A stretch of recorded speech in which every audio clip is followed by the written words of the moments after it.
নমস্কার, সুরজিৎ মান্না ক্রিয়েশনস চ্যানেলের পক্ষ থেকে তোমাদের সবাইকে সুস্বাগতম। আশা করি তোমরা সকলে ভালো এবং সুস্থ আছো। আমি তোমাদের জন্য এই ভিডিওটিতে তুলে ধরছি 2026 সালের উচ্চ মাধ্যমিক পরীক্ষার্থীদের তথা ক্লাস 12-এর ছাত্রছাত্রীদের থার্ড সেমিস্টার পরীক্ষা 2025-এর জন্য পরিবেশবিদ্যা প্রথম অধ্যায় বাস্তুবিদ্যার নীতির উপ অধ্যায় 1.4 বাস্তুতন্ত্রের গঠন, জীবজাত ও অজীবজাত উপাদানসমূহ এবং বাস্তুতন্ত্রের তাদের গঠন ভূমিকা, ওখান থেকে সেট 4-এ 35টি এমসিকিউ প্রশ্নের সলভ করছি। তোমরা আমার এই চ্যানেলের মাধ্যমে পরিবেশবিদ্যা, ভূগোল, ইতিহাস, রাষ্ট্রবিজ্ঞান, শিক্ষাবিজ্ঞান, দর্শন, পুষ্টিবিদ্যা এই সমস্ত বিষয়ের সমাধান পাবে। তাই তোমাদের কাছে অনুরোধ, তোমরা ভিডিওটি না টেনে পুরোটা দেখো। ভিডিওটি কেমন লাগলো কমেন্ট করে জানিও, ভিডিওটিতে লাইক দাও এবং শেয়ার করো, এবং চ্যানেলে নতুন হলে চ্যানেলটিকে সাবস্ক্রাইব করে চ্যানেলের পাশে থাকো। আলোচনা শুরু করছি।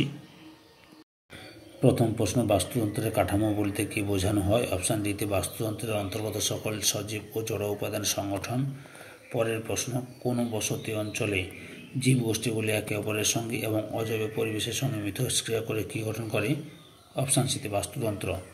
পরের প্রশ্ন, বাস্তুতন্ত্রের উপাদানসমূহকে প্রধানত কয়টি ভাগে ভাগ করা যায়? অপশান ইতে 2টি ভাগে। পরের প্রশ্ন, বাস্তুতন্ত্রের প্রাণহীন পদার্থকে কী বলে? অপশান বিতে অজীবজাত উপাদান।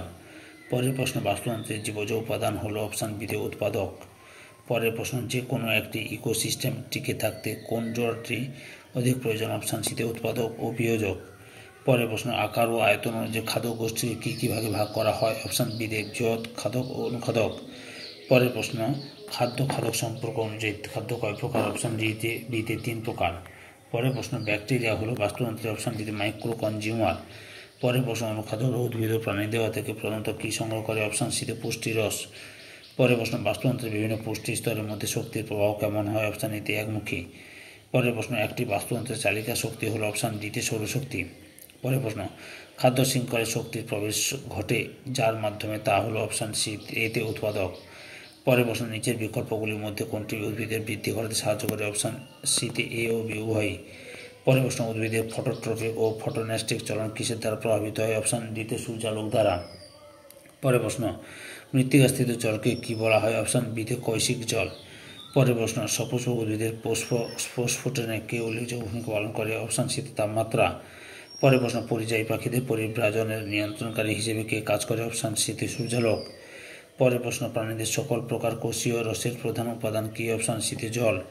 পরের প্রশ্ন, প্রাণীদের উৎসেচক নির্ভর বিপাক ক্রিয়াগুলি কিসের উপর নির্ভরশীল? অপশান ডিতে তাপমাত্রার উপর। পরের প্রশ্ন, জীবের মৃত্যুর পর জীবদেহের বিভিন্ন জটিল জৈব যৌগ কাদের দ্বারা সরল রোগে পরিণত হয়? অপশান সিতে বিয়োজক। পরের প্রশ্ন, আণুবীক্ষণিক মৃতজীবী জীব সম্প্রদায়কে বলে? অপশান এতে বিয়োজক। পরের প্রশ্ন, বাস্তুতন্ত্রের উৎপাদকগুলিকে ড্যাশ ও জীবজাত উপাদানে ভাগ করা হয়? অপশান সিতে অজীবজাত। পরের প্রশ্ন, বাস্তুতন্ত্রের সজীব উপাদান ও জড় উপাদানের সাম্য অবস্থা বজায় রাখাকে বলে? অপশান সিতে বাস্তুতন্ত্রের ভারসাম্য। পরের প্রশ্ন, আলোকজীবী উদ্ভিদের অপর নাম ড্যাশ? অপশান এতে ফটোট্রফ। পরের প্রশ্ন, যে সমস্ত সজীব উপাদান খাদ্যের জন্য প্রত্যক্ষ বা পরোক্ষভাবে ড্যাশ উপর নির্ভরশীল তাদের পরভোজী বলে? অপশান ডিতে উৎপাদকের। পরের প্রশ্ন, অ্যাজিটোব্যাক্টর হলো এক প্রকার? অপশান ডিতে রূপান্তরক।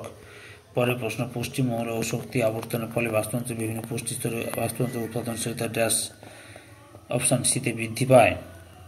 পরের প্রশ্ন, উদ্ভিদের অন্যতম গুরুত্বপূর্ণ জৈবনিক প্রক্রিয়া হলো ড্যাশ? অপশান এতে সালোক সংশ্লেষ। পরের প্রশ্ন, সূর্যালোকের উপস্থিতিতে ড্যাশ উন্মুক্ত হয়ে বাষ্পমোচনে সাহায্য করে? অপশান বিতে পত্ররন্ধ্র। পরের প্রশ্ন, বিভিন্ন প্রাণীর ত্বকের বর্ণ গঠনে ড্যাশ গুরুত্বপূর্ণ ভূমিকা পালন করে? অপশান বিতে সূর্যালোক। পরের প্রশ্ন, বিভিন্ন প্রাণীদের সংবহনের মাধ্যমে হিসেবে কাজ করে থাকে? অপশান বিতে জল। পরের প্রশ্ন, প্রাণীদের জলের মাধ্যমে দেহ থেকে নির্গত হয়? অপশান এতে রেচন পদার্থ। পরের প্রশ্ন, বায়ুমণ্ডল থেকে সালোক সংশ্লেষের সময় উদ্ভিদকুল ড্যাশ গ্যাস শোষণ করে? অপশান বিতে কার্বন ডাইঅক্সাইড গ্যাস শোষণ করে। পরের প্রশ্ন, অর্থাৎ এই ভিডিওর লাস্ট প্রশ্ন, উদ্ভিদকুল ড্যাশ প্রক্রিয়ায় বায়ুমণ্ডলস্থিত অক্সিজেন ব্যবহার করে? অপশান বিতে শ্বসন প্রক্রিয়ায়। সম্পূর্ণ ভিডিওটি দেখে আমার চ্যানেলে পাশে থাকার জন্য তোমাদের সবাইকে অসংখ্য ধন্যবাদ।